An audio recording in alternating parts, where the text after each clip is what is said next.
She's using ChatGPT to answer questions.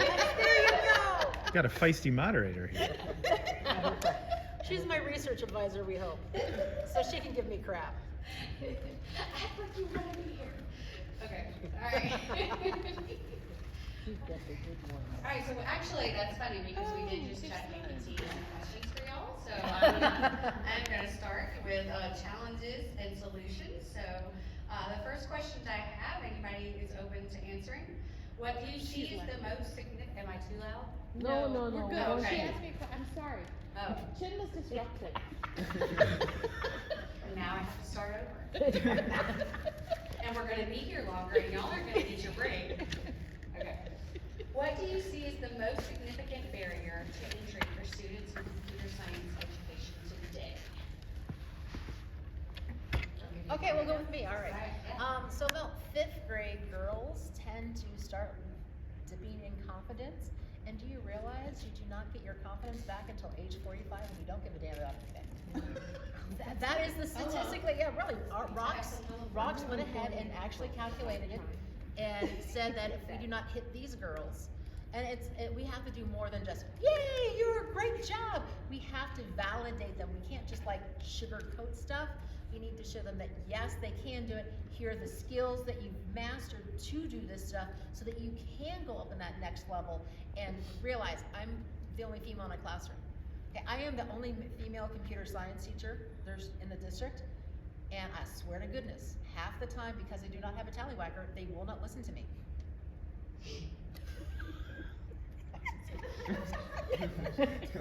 That's a new vocabulary word. We feel you, go on. Not really, but. Because I am female, I have to have a relationship built with my parents because they think I know nothing. Then I tell them I have 3 bachelors, 2 masters, and I'm starting PhD work, then they'll pay attention to me. Not until then.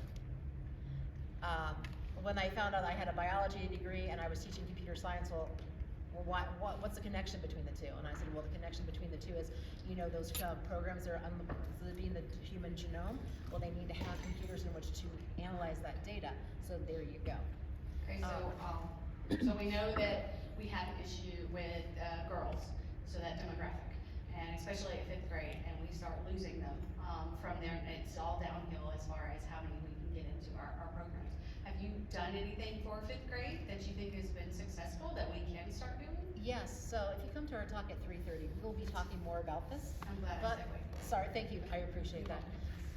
So what I did was I posed this question to my students because my daughter, she is a senior this year, but when at the time she was in 4th grade, and because she has special needs and thinks differently, she was never allowed to do any of the technology. Well, being a technology teacher, we know that technology is a great leveler for all ability levels and can help compensate for some of the differential thinking, like spectrum thinking and that kind of thing.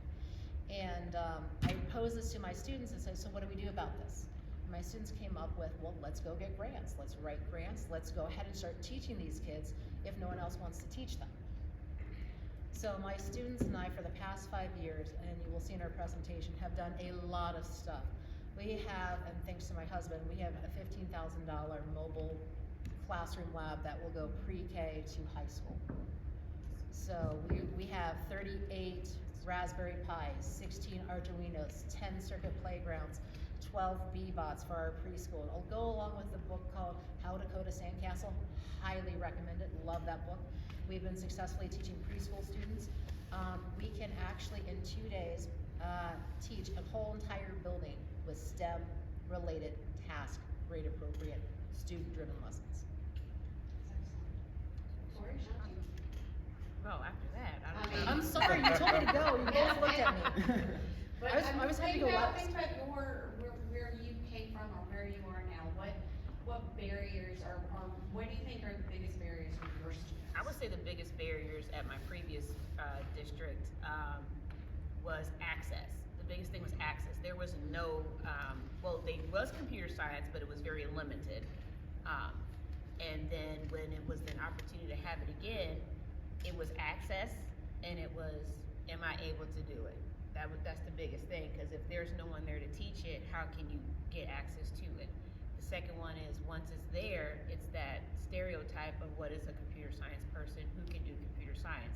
When you hear computer science, you hear coding. I don't know how to code. I can't code. I don't know how to. So you have that, once again, that confidence, that fear of the unknown that's preventing people from doing it. So for me, it was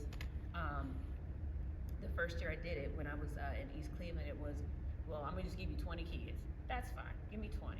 I think I knew all but 3 or 4, and they gave me kids with, most of the kids were honors kids with a couple kids that had IEPs. We just did exploring computer science, because that's all I could do at the time. That's all the bandwidth I had for that first year, and we did quite a few activities, data science competition. We did a couple other CS competitions. We didn't do well, but that's okay. The kids learned and had fun, and they were ready to come back the next year. That following year, it was, oh, you're doing AP? Oh, all they need is algebra?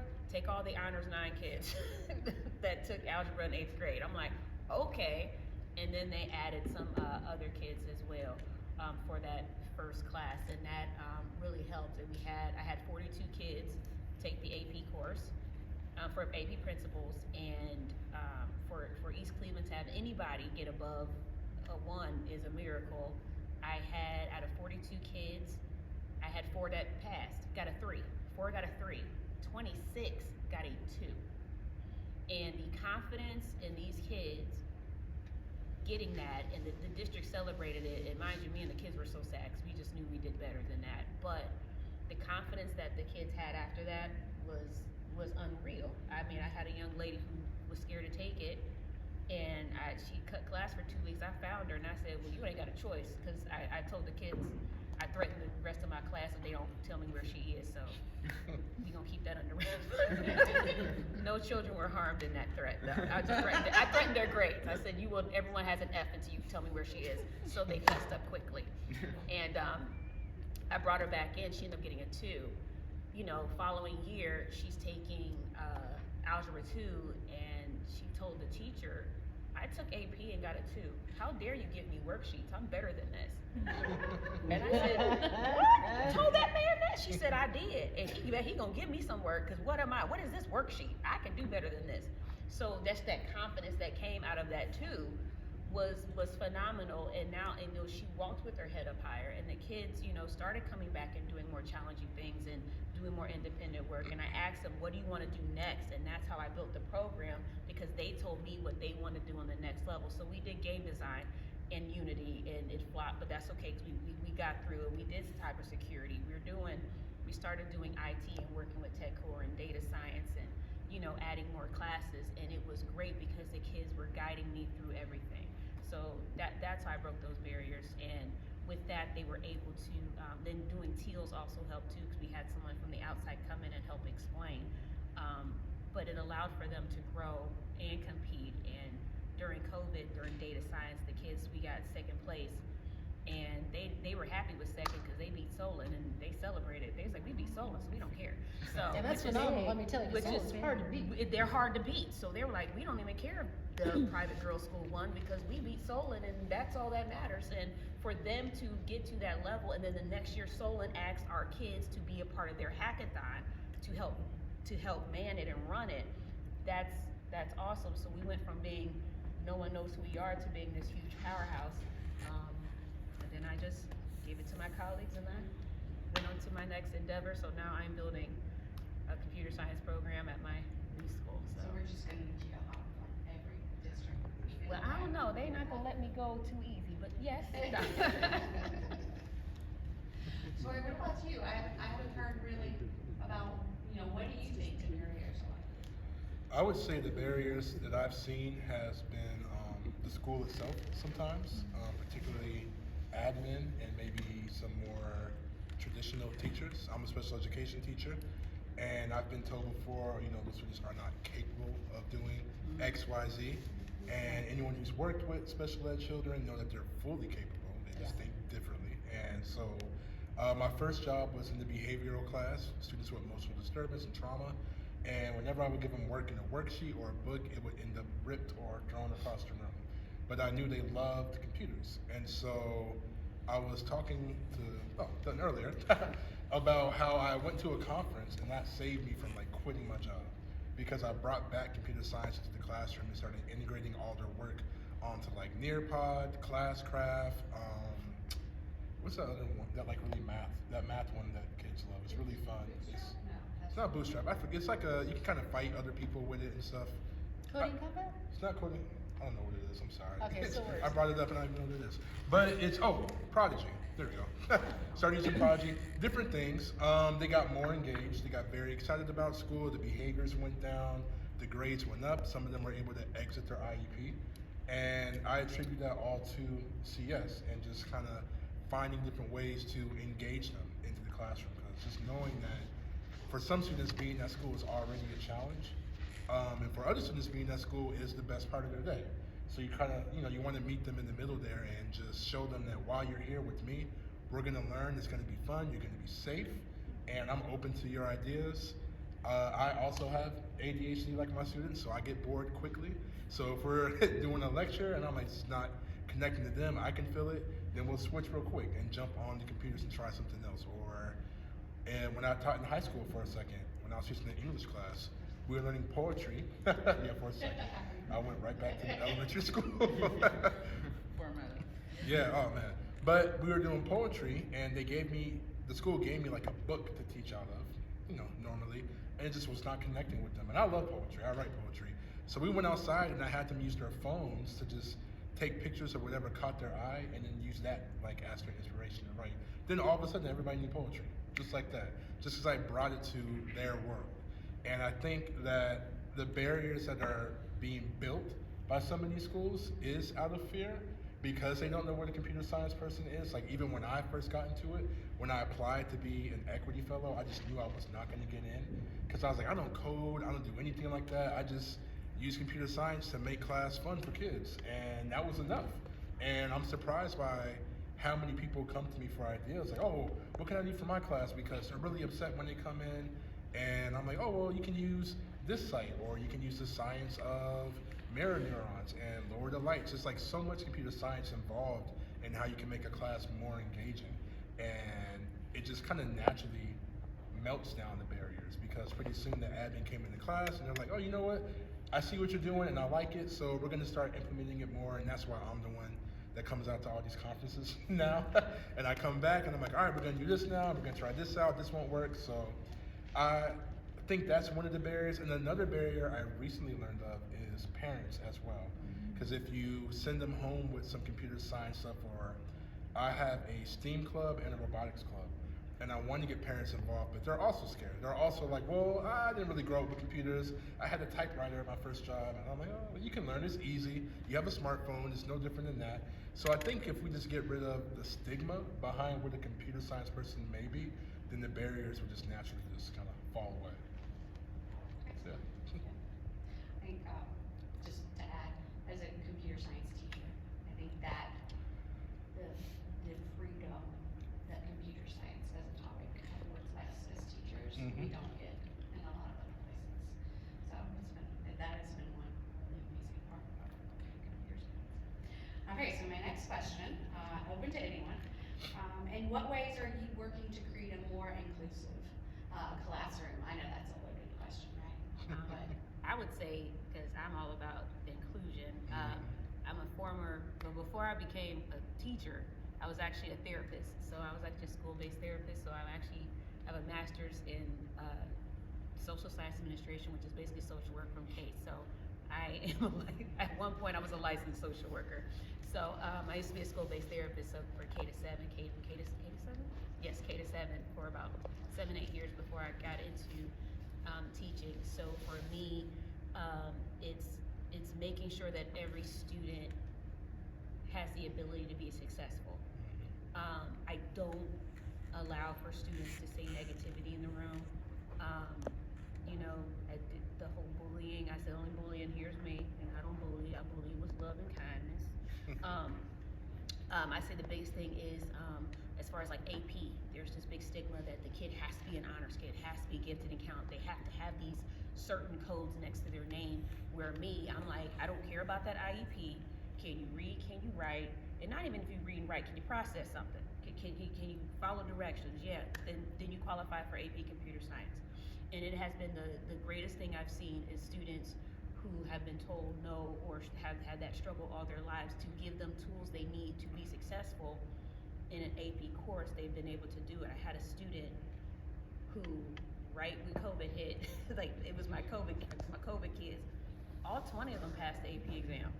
And the one kid that had the communication disorder, he said, my spelling is terrible. I said, have you ever did text to talk on your text to speech on your Chromebook? He said, no. I said, let me show you text to speech. Boom. So instead of writing it out, this is when they have to be writing, instead of typing out his explore task and his create task, he spoke it. He just talked to the computer. I said, just talk. And I said, read it back, because he could read fine. It was just his spelling, there was some kind of, there was a misfiring somewhere. The kid pulled a 4. He pulled a 4.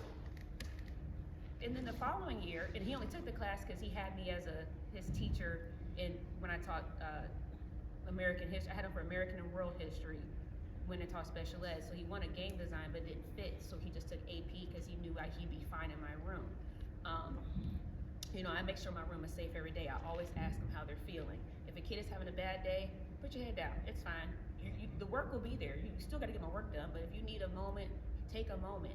Hey, such and such is having it needs a day, and they know a needs a day means we will leave that person alone, which means if you bother that person and that person reacts negatively, that person's not in trouble, you're in trouble, because why are you disturbing them?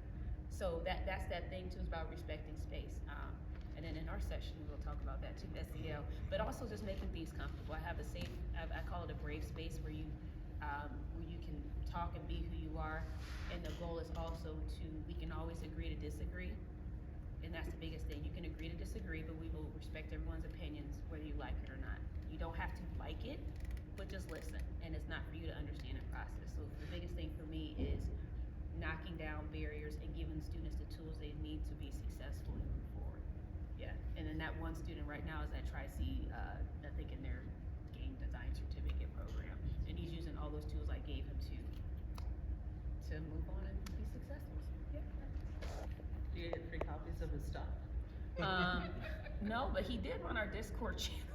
It was when I did that one year I did esports. So, but I do I have it? If I transferred it over before I left my other district, I might have to find it. She tends to have all the resources. I am a resource queen. I have the textbook, she has the resources, we work well. Yeah. Sorry, Ann, do you have any other advice for how you've been able to make your classrooms inclusive? It's more difficult for me because I am one of 2 teachers, and the second teacher wants to teach more at the collegiate level. And it's hard because he tends to read students out, and I tend to be the area. I'm like, okay, we're all gonna try this together. Let's see how well we do. Let's see what happens. I tend to have higher girl populations in my classroom. I have about 25% girls, which is really nice. And I tell the gentlemen they are going to be like gentlemen. I do not need to hear any cursing. I don't want to hear any F words. Just don't let me hear them. If you're going to say them under your breath. I just don't want to hear it in there. I said we're going to treat each other how we want to be treated with each other. Treat each other how you would like to be treated. There's no dumb questions. Everyone has a safe space in here. Everyone has a personal space bubble, because I do not need you coming up and giving me hugs. Only on graduation, I will hug you, but not until then, okay? One kid came up and hugged me, and I'm like, okay, that was really weird. Personal space bubble. But I mean, I have everyone who's on spectrum, everyone who has 504s, IEPs, I tend to get them just because I can meet where they are at the level. If I need to scale stuff down, I'll scale it down. I don't require them to take an AP exam, because quite frankly, AP is just a great way of how to take a test. It does not measure what you accurately know. And I think once we put that AP label on a lot of the classes, we lose a lot of our students who think differently, and that's just terrible, quite frankly. So I tell my students, if this is your first exposure and you find out you don't like it, it's cool, but we are gonna finish this course, you will succeed. We will figure this out together, and we'll go from there. And I like to lead with a community-based classroom. Like, we're all multiple moving parts of one body. So we're very celebratory of people's differences and their cultures and everything. We like to invite them in. One story I had, one of the few positive stories I had from high school. During Ramadan, we had a student who was fasting, and he would come into class very tired, obviously, every day. And the students caught on to that, and without me saying anything, they all started bringing him like water bottles every day, so he could always have access to water and not have to leave class to go to the water fountain. And just stuff like that, I just love, just from how the foundation of my classroom is built. We had one bully, one time, who decided to bully somebody for liking a certain band, and it was his first day in the classroom.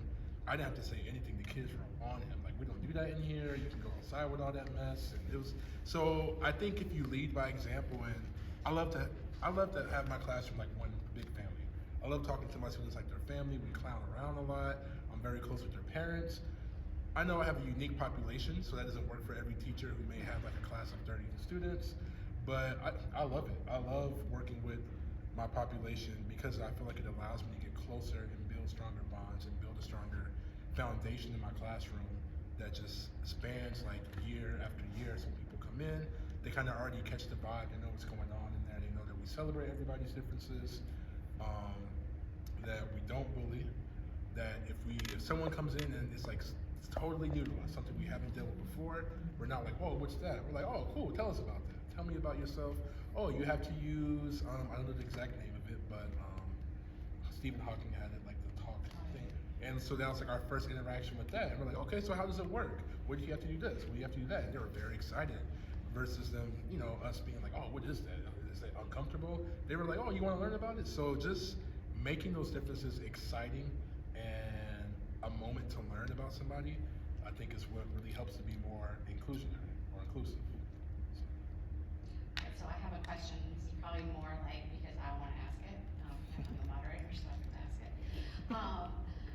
So we all know we have certain computer science foundational principles we've got to eventually teach our kids, right? And things are changing, emerging technologies, new pedagogy, new ways of teaching every single day. Can you guys talk a little bit about how y'all are processing that? Like when you're going into building your curriculum, building your lesson plans, and you're like, okay, I know I need to teach this foundational concept, but where do you go for resources, and what are the things that you require these activities or these technologies to have in your classroom? You take a minute. I know it's a loaded question, but I really want. I'm ready. Oh, good. Yeah, only because I've only built 2 lesson plans in my whole Okay. life. One was in my credential program because I had to, and one was for Shanti because I had to because she was on my case. Okay. Right.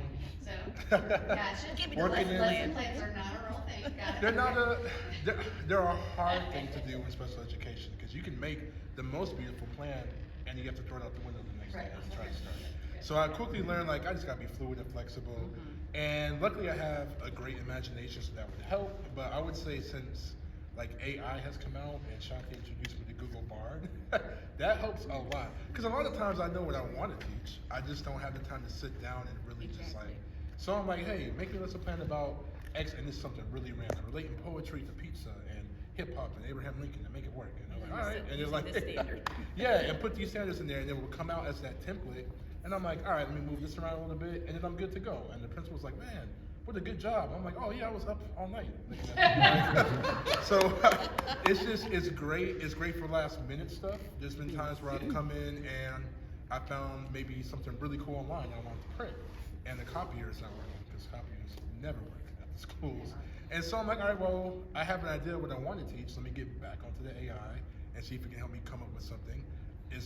I converse like back and forth. I'm like, oh, I like that one. Try this one. And it's like, what about this? I'm like, we're almost there. Like I really talk with it, and I'm also very respectful in case the uprising comes. They know I was nice the whole time. I'll put please, could you please do this? Thank you so much. And I want them to remember me like, hey, stay home tomorrow. I'm like, all right. So I love using that. I love using the AI art to help as well. I had them copy and paste their favorite poems. We were learning about Edgar Allan Poe, my favorite poet. And I had them copy and paste lines from their favorite poems into an AI art generator just to see or they wouldn't make. So I like just being super creative, and AI has really helped kind of like kick my creativity level, into gear really. Next Like I've level, always wanted to be like the Miss Frizzle, the Bill Nye, you know, the Mr. Rogers. It's really fun. We're here, we're learning, it's fun. And yeah, the AI has been helping me a lot. So whenever people down talking, I'm like, you're just not using it right, you're using it for something boring, bro. Yeah, most of the questions I'm asking you came from AI. Yeah. And see, I need help on the AI bandwagon because this is like the new thing. I went to this one presentation. I think you were there. All 6 AIs, and then my cohort in the back goes, "Oh yeah, we know about this." I'm like, "Okay, I need to know about this too," because most of my stuff comes from the college level. Then I go ahead and I take it apart, and then I rework it to make fit different student populations that I have in my room. Because OSU is supposed to be our end all be all. I'm sorry if you're a big OSU fan. I apologize. There are other universities out there. I'm sorry. I'm not even talking about the school up north, but we need to realize that not all kids need to go to college. Not all kids do well at certain colleges. Not all kids need it. And that's our big misconception. I think as I'm starting off at this college level, I try to alter and show this is how we're doing it for the real world. This is what you're going to need. Here are the foundational skills. And they go, well, we got this down. I said, great, your next levels, you're going to be able to apply that. My goal is to get you to understand your foundation so you have a strong foundation so you can build upon that. And a lot of that is talking to other teachers. Every 6 months, I swear, she and I connect, and it's like, hi, okay, great, can you do this? Can you do this? How about this? What do you think about this? And we say, I'm like, I should have asked her about AI. I don't know why I didn't ask her about AI, because I just didn't know. She asked me about Java and Java textbooks, and I asked her about AI. But a lot of it comes from talking to other people, because you cannot teach in isolation, just like you cannot code in isolation. I mean, with the Agile frameworks and Scrum Master and all that kind of stuff, the whole entire Agile process, you're not in isolation. You're always pair programming, or you're always doing something with each other in industry. So at that point in time, it's not the output, it's actually the process that we need to be focusing more on. So that's kind of where I'm at, looking at what kind of processes can I build. I don't really care if they get to that output, but I want them to look at their soft people, their hard knowledge skills, those kinds of things. Yeah, and I'm always looking for resources and calling people and texting people. I'm always going online and I find things that I like that work. There's some things that I'm like literally married to. There's other things I'm still trying to figure out. I definitely like the hands-on piece because I'm a visual learner. So talking to me means nothing because I'm just gonna look at you and shake my head, but I can't process anything you're telling me. So I'm very hands-on. So my goal is to always, is this going to get to the kid that's the hands-on learner? Is this going to get to the kid that's audio? So I'm always thinking about the lesson and the foundations, but those multiple levels of learning, because I was that kid that if you I don't do well in lecture. I have to touch it, feel it. You know, sometimes, and my principal gets so mixed up so much. Why do you have paper in your computer science teacher? I said, because some people need to annotate and highlight, sir. So I still make all my kids have binders and tabs because that's what I want, and you might need it one day when you need to organize your life. So that's and they still like paper. I agree with you. And they like paper, and it's good to go back and look at the paper sources. And I tell kids, take notes, because if you have a pop quiz, you can use anything in your binder. That is it. You can't talk to each other, but anything. So hint, write that down. So that just kind of gets them in having just foundational skills. So my goal is always beyond computer science. Are you a better person when you walk out the door? Are you better taking notes? Are you a better student? Are you just better? Yeah. So You were saying that earlier at the table, I and just I need was you to be saying better. that is a really comforting feeling that it's like at the end of the day, yes, we can catch you up on anything, but I need you to be a good person. Yeah. I need you to be able to be better. Yeah. To go to the next level. I mean, that's what we as teachers aspire to. Okay, so one thing that I'm hearing is that you guys are trying. You're barring threatening grades to find children. You guys are really. Hey, it worked. It worked. It worked. I cannot condone.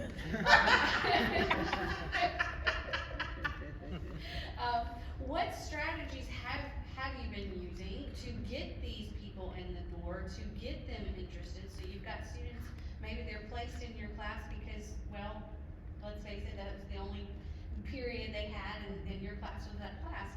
What are you doing to get these students to come out of their shells, to get engaged? So think of an experience and maybe give us an example. I'll be honest with you, it's double in tech for us. We have formed we have 4 campuses, so we have formed a 4-campus club to go out and reciprocally teach younger student populations. I find that the students who are going to prepare the lessons have a great understanding of what they're trying to teach, and they understand, hey, you may learn differently, and it's okay if I learn differently, and they will go ahead and interact with different kids. They'll come back and ask me for ideas about how to reach certain kids, and I'm like, oh, this is great. They are being the best version of themselves when we do these kinds of things. I may not even have a student, and they'll come up to me and go, I want to be a part of this. I want to be a force for change. I want to do something to give back to my community. By tying in that community piece and tying in that we are all together, and what you're learning in class may not be great, let's make it great. I can teach, I've been doing this for 24 years. I can teach it upside down, left side, right, backwards. You need something broken down, let's do it. If it's not working one way, let's toss it out and let's make it work for you. But that's my thing, is like, let's get involved as a community. Let's show you how you can help others. I mean, they came up with an idea to do Pac-Man. So I built huge Pac-Man boards. The kids came up with an idea of how to integrate a microbit with an RVR rover and make it talk and make it use a gyroscope to navigate a Pac-Man board. Oh, fun. Then they didn't have a lot of, because they do all the flyers, they do all the letters, they do all the social media, they do everything. Right now I'm getting email updates from my students because they're working on their big, huge Dublin-thon that they're doing to raise money for the Dublin Education Foundation and the Nationwide Children's Hospital Pediatric Cancer Research Center.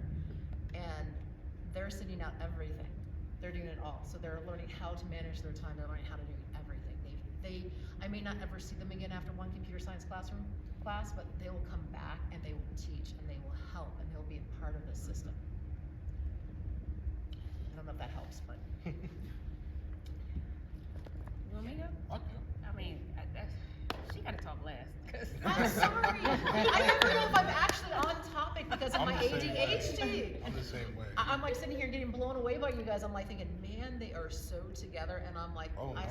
swear. I just look for the one nodding head. I'm like, all right, I'm missing something. I'll keep going then. So you're asking about recruiting and retention? Yeah, so what have you been doing that kind of helps get these people to open their shell? Well, you wanna go, so I can go, but Good. let me go. Rock, paper, scissors. I just say, I tell people, I use me as the biggest example, as the biggest recruitment tool. Believe it or not, I am an introvert by nature, but I am an introvert. However, I can be extrovert as needed. So the biggest thing I do is I'm in the hallways, I'm talking to the kids all the time. I'll sit down in the cafeteria and talk to kids at lunch, but really it's pretty much a party in my classroom. I like to have fun and do a lot of fun things in my classroom, which means the kids then bring in their friends to come in, plus I do have snacks in my drawer for anyone that comes in as well. You want us new hungry, honey? Here you go. So they get snacks. It's bottom left drawer, that's on point, because the snacks are right here. Dollar Tree has really great snacks, just to let you know. $1.25, excuse me. So that's the thing. Also, field trips. We going on every year. I get new kids. What field trip we going on? I said, I got some stuff for you. So going on field trips. I do student of the week, which is I go to conferences and I get all these stuff. So they get one thing out of there, and then they get a free assignment outside of projects and tests. It doesn't cost me anything. It costs me nothing. And I do birthday passes, which is the same thing. Costs you nothing for a birthday pass. That's just one less assignment you gotta grade, people. You gotta think about it. And if they don't use the birthday pass or the pass, or they can roll down the ramp, because I have a ramp because I'm on the platform, so they can take the chair and roll down the ramp. That's all the prize too, or double snack day, whatever they want to do. It doesn't really cost you anything, but then they can hold it, and at the end of the quarter semester, turn it in for bonus points, whatever. But the biggest thing for me is probably word of mouth, because they'll tell their friends, and the kids will come in. I also let kids come in my room and sit and just participate for the day. That's the biggest thing too. I also have it to where There's a thing in our school called permanent pass. So instead of study hall, they can sit in my room. So a couple kids will actually sit in my room and do almost like an audit. And they don't have to do the work, but they can choose to do work, or they can just sit back and put their headphones on and just chill out and relax. But those are things I do too. So a lot of mine is word of mouth, and then I participate in whatever activities, computer club, and then we'll have we're starting the Computer Science Honor Society. Induction is next Friday. Are you doing the pens or are you doing just the boards? Girl, I don't know what I'm doing. Okay. Thank you, and I got you. And Mr. John Dutton will be speaking. All right, so that's what I do. I just have fun, and the students say, "Come on." So, and I just use me as an example. So girls will say, "I can't do it." I said, "Have you met me? This is not my thing." So, yeah, that's it. And the coolest thing about her is she actually is a drone operator and she has her drone license. That That is cool. Yeah. Official. And a basketball referee for 24 years. Thank you. So, yeah. Alright, so how do you get them out of their shell? How do you get them interested? I'm all about aesthetics, and I have an after-school STEAM club called the Curiosity Society. And each component of STEAM, they have like cool names. So you have like steampunks, cyberpunks, maestros for art. I forgot all the names, but I made this very cool presentation. And before the first meeting, I asked for a ton of money just to see if they would give it to me. It was an ELA program, not from the students, from the district. And they gave it to me. And I was like, whoa, cool. So I ordered a bunch of random stuff. So when they came in the first day, kind of not knowing what to expect, everybody got their own like kit, and it came with like steampunk goggles to wear on their head, a magnifying glass, a custom notebook I made for them with our own sticker and saying on it. And we have like our own sayings when we see each other. So I tried to make it really big so they feel like, oh, I'm really a part of something. And we have a world brain. So it's just this big statue. All right, it's a big statue of a head that my dad got me. He was like, oh, I figured it'd be good in your classroom. I'm like, but turns out he was right. It worked out 2 years later. And so the first meeting, first off, the basis of the Curiosity Society is to just foster that natural curiosity in children, whatever question it may be. And so in our first meeting, I had them write down every single question they can have. Why do circuits work? Why do we need an immune system? How come the waves move this way? Like literally anything. And at the end of the week, we'll pick out a new question and spend the next 2 weeks just trying to figure out that question involving STEAM. So we did an immune system, and I got us some microscopes. We swabbed the school slides, lunchrooms.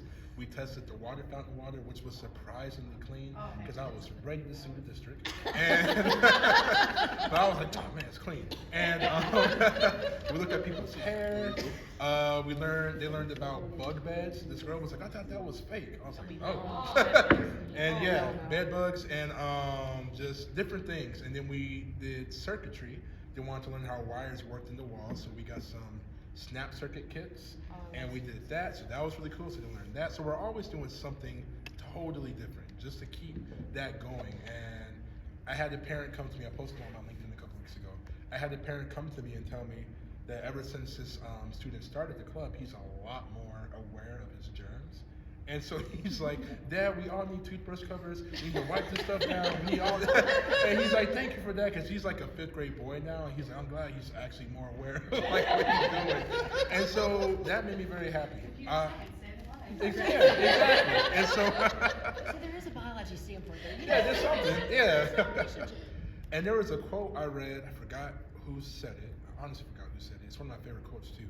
But they talk about the curiosity of students in elementary school and how they're just like natural scientists. Like, why is the grass green? Why are the stars this way?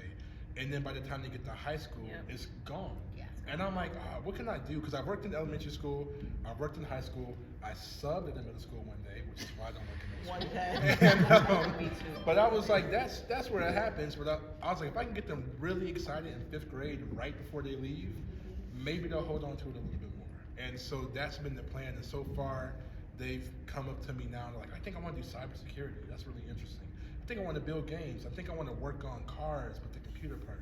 So it's just been really cool to see this, their curiosities just have pretty much a garden to grow, you know, where they can come in every week and just learn something totally new they never thought about before. And it keeps them coming because they're like you said, they bring a friend. Oh, my friend wants to join. Can she come now? I'm like, yeah, no problem. So I love building it and growing it and growing it. And the more we have, the more aesthetics we get. Like I have a whole, like a cane with a question mark on it that I have. It's actually the Riddler's cane I was from about to say, Batman. yeah. And this one random kid one day, this is funny. During Halloween, he came dressed as Batman. I just had my cane with me. He was like, Riddler. So like punched me in the leg. I was like, hey, what are you doing? Like, I don't even know you. So it's a Riddler cane. I have a coat, like almost like a Willy Wonka coat. It's like a red coat. I have a, what do you call those old, a pocket watch and like an old compass. So everything is all, I want them to feel like, oh, this is something totally different from school. This is something really fresh and new and creative. And it just keeps them coming in and they love it. So I was going to get them bucket hats. Those were very expensive. I don't want to get them t-shirts. Everything has to be different, so I'm just trying to figure out what I want to do. But I know that keeps them coming because they get excited about it. They're like, oh, I'm a part of something different.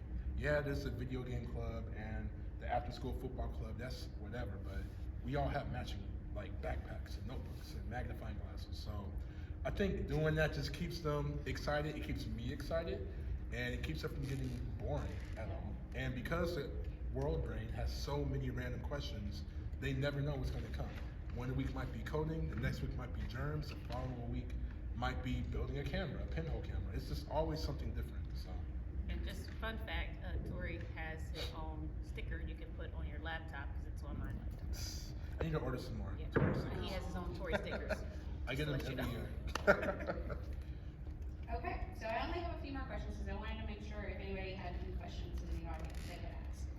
But my one question is some advice for new teachers or teachers in the audience. What do you guys do to stay up to date? What kind of PD do you try to do every year to keep yourself sort of in the know?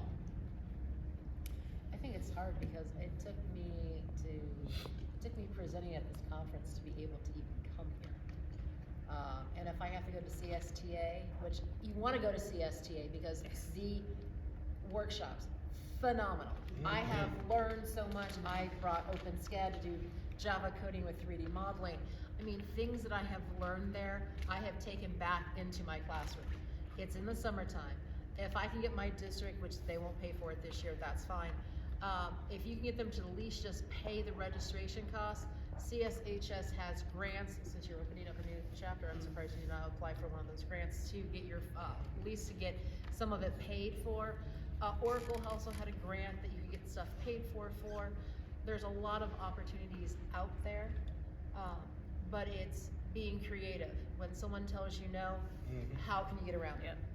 It is always knowing that there is going to be someone who's going to try to stop you, try to block you, and you go around them by citing, here's literature that says what I'm doing in my classroom works. Here's what I'm getting from my community. My community is a huge supporter of me. They will rally around me if my principal gets grumpy with me. Thankfully, I have a good principal, so and my admin, oh my God, she is awesome. She knows that I'm probably going to be the total Miss Frizzle in my classroom, mixed with a little bit of RuPaul, to get it all together. So, yeah, pretty much, yeah.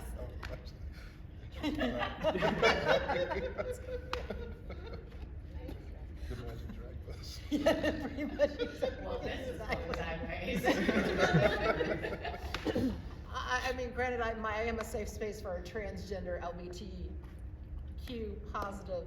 I think I left out a letter. That's okay. I'm so sorry. I think it is. Oh yeah, because it's a safe space, you know. And they know that I'm going to be over the top. We have an ant joke of the day, you know. I told their parents, I am a member of your family, so please make sure, you know, if there's something I need to know about your student, please tell me. But it's making those connections.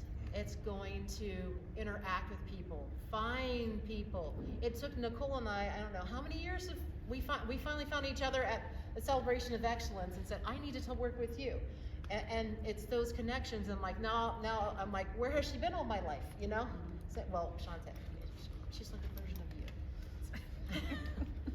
you. So you can't have people stop you. You've got to go make those connections. And you've got to be open, saying, hey, did you know about this? Hey, do you know about that? you've got to realize you have no ego. No one's going to know it all, and it is perfectly okay. You can agree to disagree as long as you're respectful about it, but you have to be your best advocate. You have to go out and see people. I adopted her, she's like my sister from another mister, after a code.org workshop.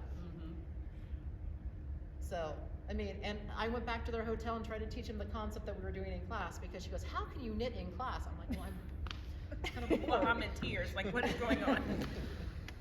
Because sometimes it comes easy. I'm like, this whole entire relationship building is not easy for me, because in my school district we're discouraged from that. So I try, but yeah, just find other people. And they don't have to have your same ideas. And new ideas are great. Change is inevitable. We are in the fastest changing, growing field. The more you get out there, the more you expose yourself to other different people and different ways of thinking. Like, I love his ideas, and I just met him. I'm like, okay, I'm gonna be following him a little bit more and asking him some more questions about how to teach some of my other populations, that when we go into our schools and do our thing with STEM learning, we don't always get the kids who are in the resource room. So how do we reach those kids? So those are the kind of things. Yeah, I would say, being new, don't do everything at once, because you'll get overwhelmed and quit.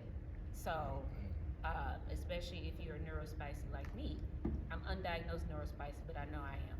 So, that being said, I don't like neurodivergent, I'm spicy. So, I'm neurospicy. So I would say, you know, like I tell my students, how do you eat an elephant one bite at a time? Don't eat elephants, but if you decide to, just one bite, thank you. But don't eat the elephant. But just do one thing at a time. Just find one thing you're interested in and focus on that, even if it's for a couple months, and then go to the next one. You go to a conference and you want to do everything, you're not going to do it all. You can't do it all at once. And I tell people, I've been doing this enough to where I have certain things that I'm sticking with it, and I'm not changing, and then I'm going to add a few more things depending upon my population. So I always tell people, find that one thing, become an almost expert, and then, or at least proficient, and then add on to it. Don't do it all at once, or you're going to get overwhelmed.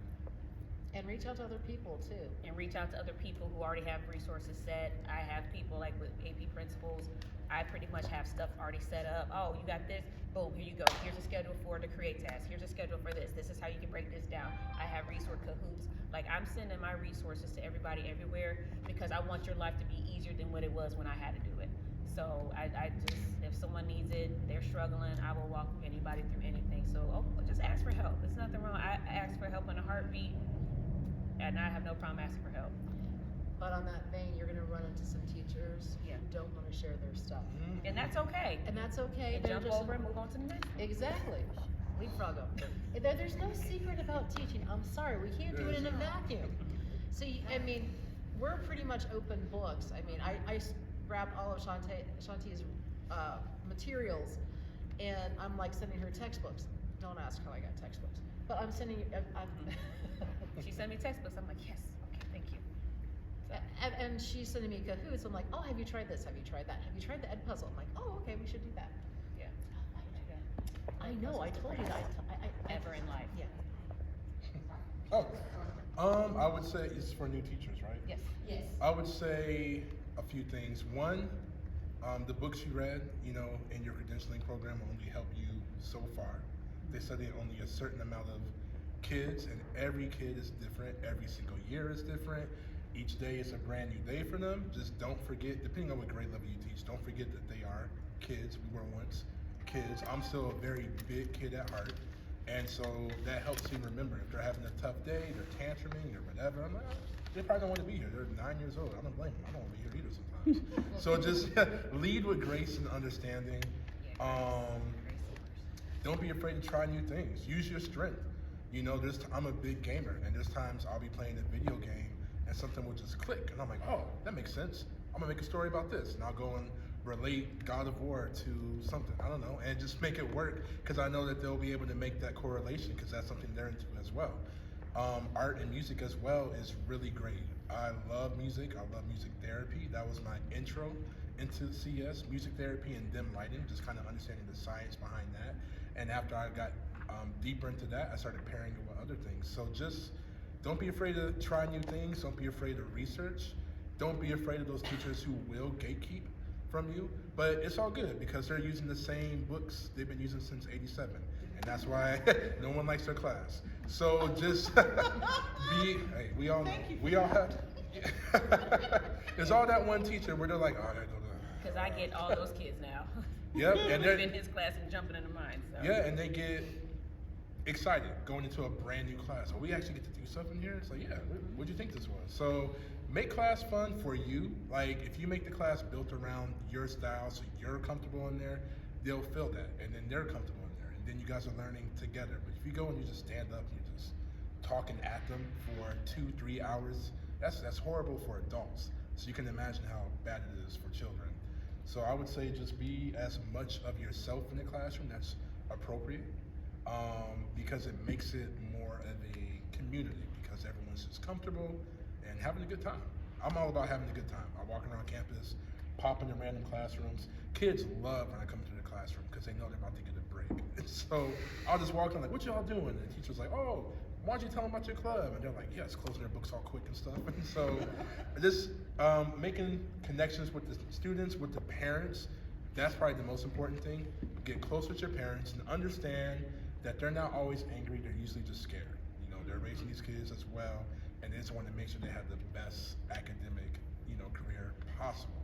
And sometimes they don't understand it like we do, and so their fear may come off as like irritation or frustration or anger at you. But if you just like, hey, I get it, let me show you how we'll do it, and just kind of walk them through it, you'd be surprised. So this is not a plug or anything, but I spent my last 8 years thinking, I don't think any parents like me. Like, I know my kids love me, I know a couple parents like me, and then just last week, for the first time, I got nominated for a Special Education Teacher Award, and I was so happy. I was like, oh wow, so I'm making some connections. So even just that one lets me know that I'm making some connections, I'm doing something right. So as long as you, like I said earlier, I'm looking around to see that one nodding head, it might be like that in your class. As long as you're making one connection, it'll start spreading around. So just don't be afraid in your first year where it's not working. And also, don't be like me and go in the first year and try to be the really cool teacher that's like, hey, we're not gonna do nothing, because they're not gonna do nothing. And you're gonna be like, wait, I want order, and it's too late. So go in there, you can be cool, but still, set up some boundaries and expectations, and stand on business with that. You gotta be consistent with it. And I'm gonna add one more thing about parents. I have a thing called praise reports, where I'll just pick up the phone and say, hey, see what your kid did today. And they're like, what? I said, oh, they did wonderful. They did a game today and da-da-da-da-da. And I did that I was talking about Charlotte, that's my girl. She had me first semester. I call her Charlotte, and she's a special child. She knows she's special. She said, I'm special. I said, I know you are, Charlotte. I called her mom. Her mom said, I didn't even want to pick up this phone because I know my kid. I said, well, you know your baby's special. She said, I know she's special. That's why I was scared to pick up the phone. But I said, let me tell you something. Charlotte is wonderful. She did her assignment. She's helping other people code. I mean, I love Charlotte, and she's just so honest, and I love her honesty. And the mother was so excited to finally hear in her daughter's senior year that this child had a praise report. And that just warmed Charlotte's heart, and now we are besties. And, but I mean, just for that, because I didn't know in middle school she was in the nurse's office because she didn't want to be in school, or she just walk out of school and check herself out. I'm sick and I'm not coming, and I didn't know all this about her. I just know she was a child that she didn't know anything. I'm like, girl, you know a lot more than you think you know. But once she started understanding that, I said, you're not a great coder, but darn it, you're a debugger. You can debug all day. You are a software engineer, ma'am. You are a project manager. I'm not the greatest coder, but I can manage a project. She said, you're right. I can't, because she's around there telling people what to do. And that's her thing. And I'm like, you are a computer scientist, just in another way. And she has an A+, I think I scored a 98%, highest she's ever gotten in any class. And you can't tell this girl anything now. She's just, and she's like, this is my favorite class. I love you, and I love this class. And I'm like, wow. She says, I don't like anybody. I'm like, oh, thank you. But so I would just say, give kids praise, especially those kids that don't do well. When you finally find something they do, and even if they don't do well for 2 more weeks after that, that one day they were successful, Yeah. and let that parent know, because parents know their kids. They will lie to you and say, my kid don't do that. Yes, they do. Give that parent that one piece of joy to let that parent know you did something right that day. You know, and that will then cause that student to work even harder for another praise report, and then it kind of trickles over to the other kids, because they all want praise reports too. So I call it a praise report. And it's 30 seconds, and sometimes I'll just do it right in the middle of class. So I do it, write it down, I call such and such parent, and now the parent is on your side. So if there is an issue, now it's, well, you did well in the class, so I know it can't be the teacher, it has to be you, because at least they found something in you. So if I do call and there's a, yeah, we got a little issue today, just wanna let you know, and the parent is now with you because you've actually tried to see the positive in your kids. So I do praise reports. I do them early in the semester, so that way if something does happen later on the line, you got the parent on your side now. So that's my parental strategy. that always works. We are right at 2 o'clock Oh, on the clock, darn it. moderator, so, Sorry. there is no time for questions unless you Does guys anybody wanna have questions? hang out. But Yeah, I wanna be respectful of We time. have 2:15. Yeah, we have 2:15, Yeah, so, I got are there any 2:15. questions? Any questions?